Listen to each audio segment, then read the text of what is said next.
And the Stars control it. The half dozen spread out. Colin Miller turns, fires. Ricochets. Pavelski hits. He scores! The hat-trick goal! The game-tie goal! Dallas has done it!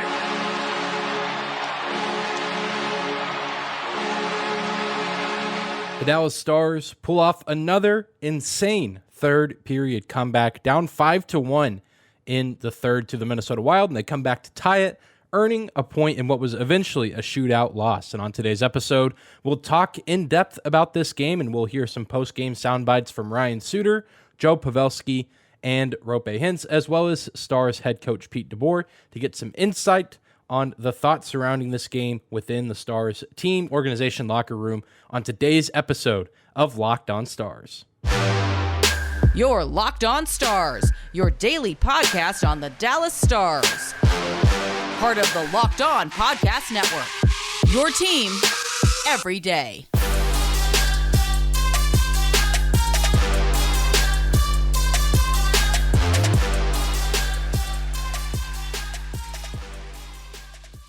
Howdy, Stars fans. Welcome back to the Locked On Stars podcast, the only daily podcast covering the Dallas Stars, part of the Locked On Podcast Network, your team every day. I'm your host, Dane Lewis, your local expert on all things Dallas Stars hockey, coming to you on this Monday, December 5th. And whether this is your first time here or you are a recurring listener of the show, thank you for stopping in and making Locked On Stars your first listen of the day. If you're new to the show and you're watching on YouTube, please do consider hitting that subscribe button. And if you're listening on audio only, you can follow us on your favorite podcasting platform as well. We are free and available no matter where or how you may choose to listen. And you can also find us on social media at Locked On Stars on both Instagram and Twitter, as well as my personal Twitter account at Dane_Lewis. Now let's jump into today's episode and talk about yesterday's absolutely wild comeback. Yes, the pun intended there. I mean, we've seen this now, 3 times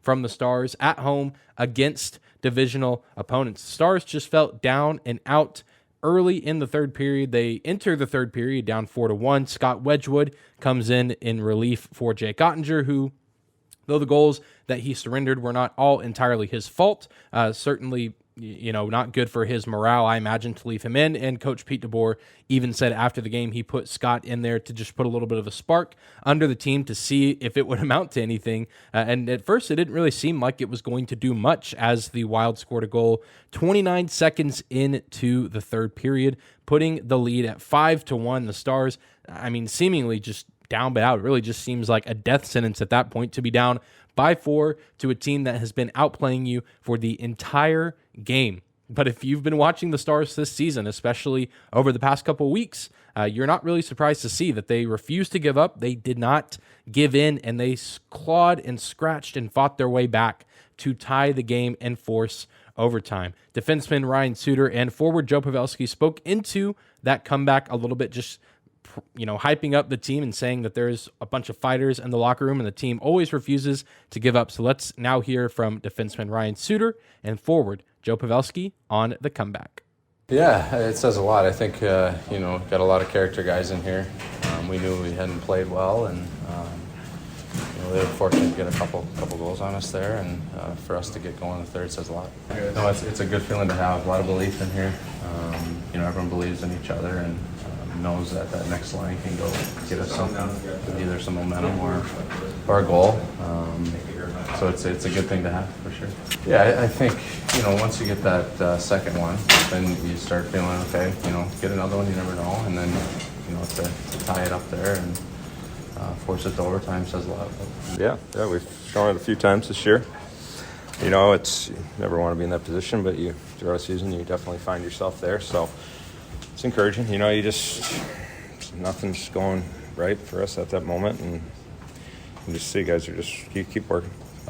We get a little, we get one, and all of a sudden there's a little belief, and it goes a long way for this group for sure. This is, again, another game where the Stars are fortunate to get a point out of this one. You would have loved to have seen them get that second point and get the win, either in regulation, in overtime, or in the shootout. And we'll talk about some of the overtime troubles a little bit later on in the show. but especially in a game like this. I mean, this is the biggest comeback that we've seen the Stars pull off so far this season. They did it against Chicago and got the win. They did it against the Jets and again lost in overtime, but the deficit was certainly not quite as large as it was on Sunday's game. And I mean, down 5-1 with around 12, 11 minutes left in the third. Really, hardly any team is going to come back from that, but the Stars able to do so, and they get a point out of it. And every point matters. We talk about this a lot, especially lately on this show, but especially in these division games. Minnesota, especially after Sunday's win, starting to gain a little bit of ground in the Central Division, starting to kind of assert themselves around that 3 and 4 spot. At the time of recording this, they've actually slipped into the 3 seed in the Central over Colorado by 1 point. So it matters that the Stars able to get a point, especially on the same day where the Jets get a dominant win over the Anaheim Ducks. The Stars still maintaining that first spot in the division. And I mean, this game just goes to show that the Stars truly have something special with their offense. It feels like they've almost switched kind of what they're really good at. I mean, over the past several years, especially with Jim Montgomery and Rick Bowness, the Stars' identity has been in their defense and not allowing a ton of goals. I mean, of course, every now and then you're going to see 4 or 5 go in the back of the net against you, but it seems like, especially as of late, we've seen maybe a little too many games where that's been the case, but the Stars have seemingly almost always had an answer on offense, especially in these home games against these divisional opponents. So the Stars clearly don't have a problem scoring the puck. I think in games like this, it's just a matter of being able to string those goals together throughout the game and not waiting until the back half of the game to get that offense generated and get that offense going. And we've seen the Stars do that successfully multiple times throughout the season.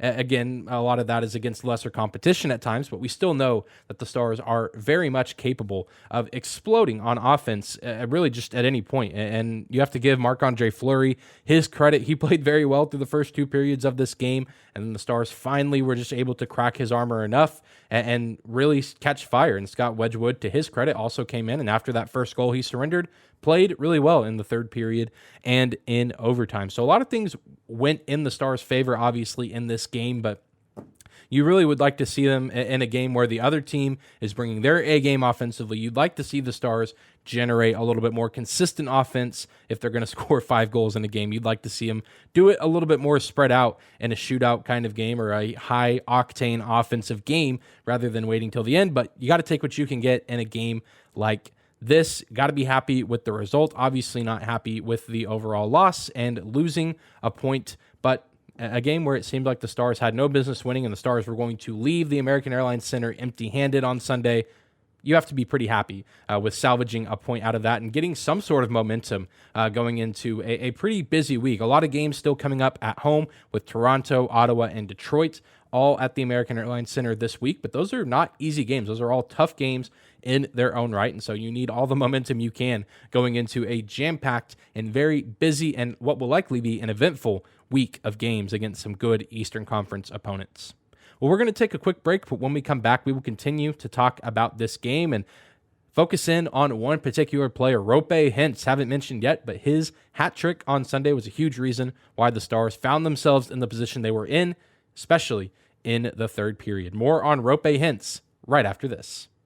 Today's episode of Locked On Stars is brought to you by our friends at Athletic Greens and their product AG1. With one delicious scoop of AG1, you're absorbing 75 high-quality vitamins, minerals, whole food source superfoods, probiotics, adaptogens to help start your day right. This special blend of ingredients supports your gut health, your nervous system, your immune system, your energy, recovery, focus, and aging. Tons of people take some kind of multivitamin, and it's important to choose one with high-quality ingredients that your body will actually absorb. AG1 is a small micro habit with big benefits. It's one thing you can do every single day to take great care of yourself, and your subscription comes with a year's supply of vitamin D, which is so important to add in the winter months as we don't get as much sunlight. To make it easy, Athletic Greens is going to give you a free 1-year supply of immune-supporting vitamin D and 5 free travel packs with your first purchase. All you have to do is visit athleticgreens.com/NHL Network. Again, that is athleticgreens.com/NHL Network to take ownership over your health and pick up the ultimate daily nutritional insurance. Moving on this Monday episode of Locked On Stars, thank you again for making us your first listen of the day. continuing to talk about Sunday afternoon game, recording this on Sunday night, with the game starting at 2 p.m. And still, personally, not a huge fan of these weekend afternoon games, but I understand that every team in the NHL has to play them, and the Stars have had their success on some of them this season, getting that win back in November against the Flyers on a Sunday afternoon, just not quite as fortunate this time around with a shootout loss for the Minnesota Wild at home. But there were still some really good things in this game outside of the Stars salvaging a point, and one of those good things was the performance of Roope Hintz, still relatively fresh off of signing a new 8-year extension earlier this week. Roope went ahead and reminded Stars fans what they get to enjoy for the rest of this season and for the additional 8 seasons that are coming with his new deal. He scored a hat trick in this game and was truly the engineer behind what was this Dallas Stars comeback, scoring the second goal for the team and kind of getting the momentum started, and then, of course, scoring the game-tying goal, his third of the matchup, and the eventual goal that would force overtime for the Stars. A huge performance from him, and all around a 4-point effort for Roope Hintz, as he gets an assist as well on Jason Robertson's goal. Jason Robertson also just a good game all around for the top line, as we'll talk about kind of this segment, but mainly Roope Hintz with 4 points in this effort. Robertson gets an assist and a goal, and Joe Pavelski with a quiet 3-assist performance in this one as well. Well, let's go ahead and take a moment and listen to what Roope Hintz had to say about his performance and just the game as a whole, the team's comeback effort in the third period. Yeah, that was a great comeback. We have had those this year couple, so we knew here that we're gonna get, if we get one, then we're gonna get more. So that was great. Of course, you wanna score in front of your fans, and like when the game is on the line, you wanna get there and get some goals. So but it's nice. Yeah, of course, when you're feeling it on there and you get the pass, you feel it better. Of course, when you have a couple already, so I think it was good that we got 1 point at least today.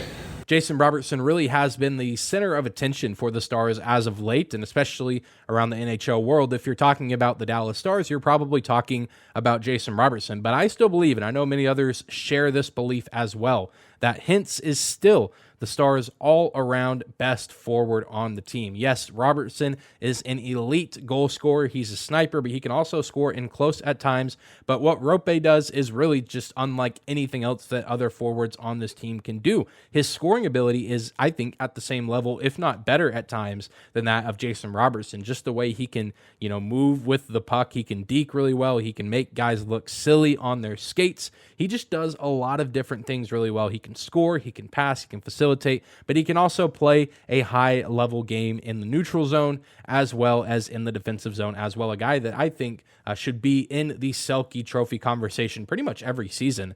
I know that there's a lot of guys that are always in contention for that, and guys like Patrice Bergeron who seem to just win it year after year. But I think Roope Hintz deserves some Selke love, especially this season. He's playing really well on both sides of the ice. And, of course, you do have to highlight Joe Pavelski, especially on some of Roope's goals. The passing just exquisite from Captain America down the stretch in this game. And Roope touched on it a second ago whenever we heard the audio from him in the Stars locker room after the game. And he just continues to play at such a high level and really, helping be part of this huge comeback. And, his coach, Pete DeBoer, tons of praise for him after the game. He's, of course, been witness to a ton of this excellent play from Pavelski over the years, and things have not changed a lot for him as far as the ability that he has to not only score the puck, but also just set up his teammates with good looks, and some of those passes, really slick backhand passes, not easy passes to make, and not always necessarily the easiest passes to receive, but Roope Hintz, a skilled enough player to receive those passes well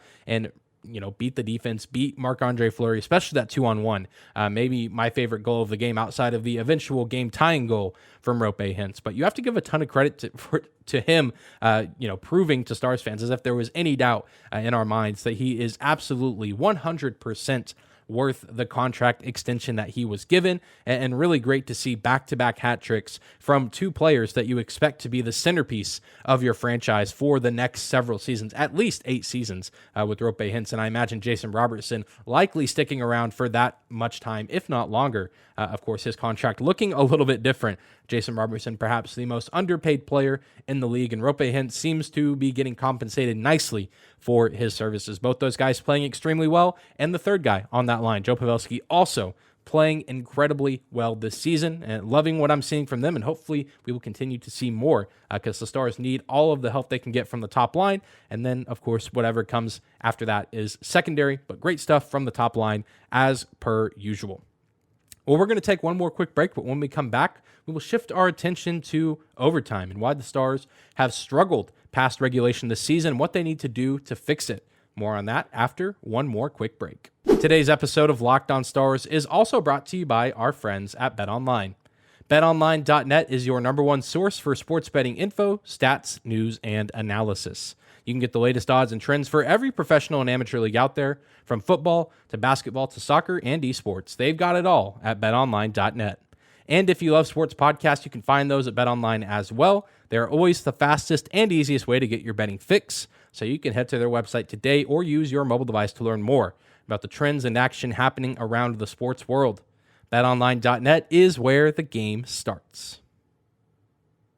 We are closing out this Monday edition of Locked On Stars, continuing to talk about Sunday afternoon's overtime shootout loss that the Stars suffered. And if you remember, 2 seasons ago, during the condensed COVID season with the realigned divisions and the crazy amount of games played in a short amount of time, the Dallas Stars had a habit that season of forcing overtime and forcing shootouts, but losing a lot of those games after regulation. And the Stars seem to be trending in that direction yet again this season. They have yet to win a game past regulation in the 22-23 campaign, and they have racked up 5 overtime losses, which is tied for second across the league with several different teams and only one team ahead of them. The team that they actually play next on Tuesday, the Toronto Maple Leafs, currently boasting 6 overtime or shootout losses. And it's still early in the season. Really no need to overreact just yet, but it's not a great sign. And I feel like the level of concern is slowly but surely starting to rise across the fan base, but also in the Stars locker room. And Coach DeBoer was asked about this after the game on Sunday about the overtime situation. Let's take a listen to what he had to say on this matter. For sure you're concerned. I mean, every time you lose in a shootout or overtime, it's a point. I think, for me, I just think, I've been in situations like this before where, it becomes a little bit of a mental block and you just need to win one, to get it going the other way. I mean, this is the same group that they couldn't lose in overtime or shootout last year down the stretch. So, we need one to kind of go our way, and I think we probably won't be talking about it again. This is definitely something that can absolutely be fixed. It can be addressed, and it's, again, the level of concern is starting to rise a little bit, but I don't think it's time to press the panic button yet or say that the Stars are doomed. If anything, I think a positive that can be taken away from this situation is it's better to kind of have a situation like this now rather than later in the season or especially in the playoffs. I think situations like this will only make the Stars better mentally, especially as games get close in the third period or as overtime gets forced. So it's something that can be addressed and fixed, and especially in Sunday's game, you kind of have to take it case by case, but you're really just glad to have at least gotten a point. But there's sometimes where a game gets forced into overtime and you blow a lead, or it's been a back and forth game, and you really would like to come away with 2 in that situation, or there's games where you need to get 2 or you deserve 2 points, but you let things slip away. There's things that can be done, and I really think, especially in the overtime period, the Stars on Sunday maybe had their best chance that they've had all season of winning a game in OT. They won a few faceoffs. They had a decent amount of time in the offensive zone. They just couldn't get anything to connect. And I think, sometimes there's been the case with that game against the Colorado Avalanche at home where the Avs really just possessed the puck for the entirety of that 5-minute stretch because the Stars really not able to win faceoffs. And as it was pointed out then, a lot of the Stars' best faceoff players, guys that are better in the faceoff circle, are not necessarily the guys you want out there long-term for the overtime period. And what the Stars did on Sunday, I think, was interesting. They trotted Jamie Benn out there for the start, and after winning the faceoff, he was pretty quick to get to the bench, in relief. I think Jason Robertson came on for him in that situation. It was Haskin and Sagan Benn, and then after Ben won the faceoff, he was pretty quick to get back to the bench. So maybe that's something you try to do. You try to send out a Jamie Benn, or, I don't know if Fox or Glenn Denning's a guy you want out there in case you do lose the faceoff, but get a guy out there that can win you the faceoff, send that guy back to the bench, and then send a guy that is a little bit better in the open ice 3-on-3 situation, and I think that sets you up for success. And the Stars certainly did have some of their best looks this season in overtime in Sunday's game. So I think that they found